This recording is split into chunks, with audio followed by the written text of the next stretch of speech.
मेरी आवाज की बुलंदी का कारण भूपेंद्र हुड्डा है। मैं विपक्ष में था तो मुझे सदन में बोलने नहीं दिया जाता था, माइक बंद कर दिए जाते थे। ऊर्जा परिवहन एवं श्रम मंत्री अनिल विज, हमारी दोस्ती पुरानी है, इसमें पर्सनल कुछ नहीं है, मगर बात का जवाब बात से ही देना पड़ता है। पश्चिम बंगाल में धर्म विशेष लोगों के धार्मिक चिन्हों के साथ अपमानजनक घटनाएं हो रही है। उसी तरफ मिथुन चक्रवर्ती देश का ध्यान एकत्रित कर रहे हैं। रणदीप सुरजेवाला हार से ग्रस्त हैं। उनकी पार्टी द्वारा उन्हें निग्लेक्ट और इग्नोर करने से वो डिप्रेशन में हैं, इसलिए ऐसी बातें कर रहे हैं। और आपने कई नहीं, हुड्डा साहब के साथ मेरी दोस्ती बहुत पुरानी है और मेरे को ऐसा हुड्डा साहब नहीं बनाया, क्योंकि जब 2009 से 2014 तक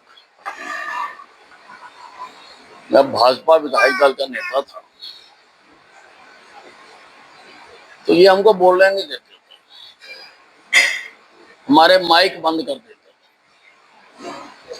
हमें उठा उठा के बाहर फेंक देते। तो उससे ही मैं ऐसा बना। उससे पहले तो मैं सीधा साधा आदमी था, उसके लिए हमें संघर्ष करना पड़ा और मुझे अपनी आवाज बिना माइक के बुलंद करनी पड़ी।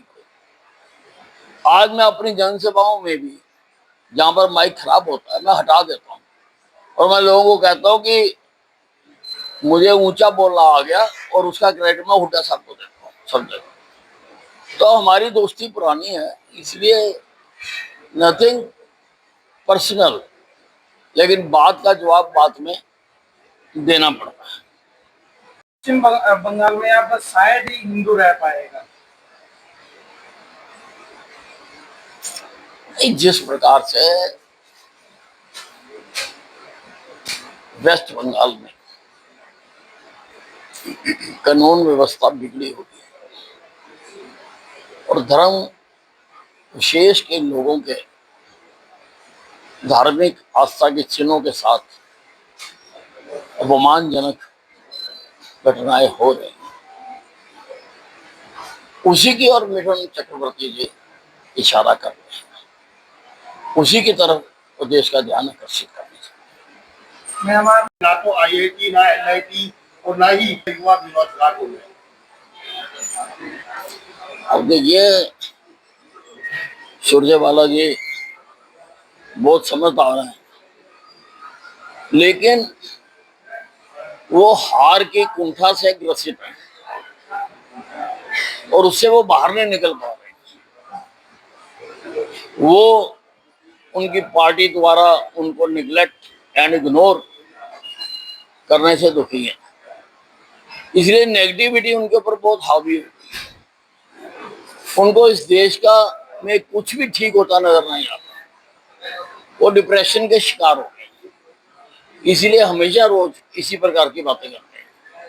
सब राइस स्कूल में जो है वो उनकी देखिए, सरकार को जैसे ही इसके संज्ञान में बात आई तो सरकार अब सब जगह पर कार्रवाई कर रही है और बाकी जगहों पर भी जहां पर जानकारी मिल रही है कानूनों के तहत सख्त से सख्त कार्रवाई उनके खिलाफ की जा रही है। ऐसे लोगों की प्रॉपर्टी भी अटैच की जाएगी। अब जो भी कानूनों के तहत है वो किया जाएगा। देखिए, ये प्राकृतिक त्रासदी है, बहुत बड़ा भूकंप आया है, 7.7 स्केल का भूकंप आया है और ना केवल बर्मा में, बैंकॉक में भी, थाईलैंड में भी उसके झटके महसूस किए गए हैं।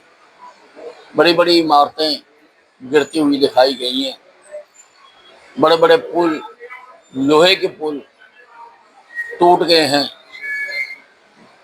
और जान माल की भी बहुत बड़ी हानि हुई है।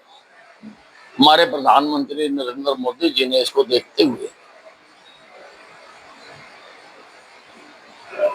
हर प्रकार की मदद का ऐलान किया है और वाकई इस समय में इन देशों को जहां पर ये भूकंप आया है सहायता की आवश्यकता है।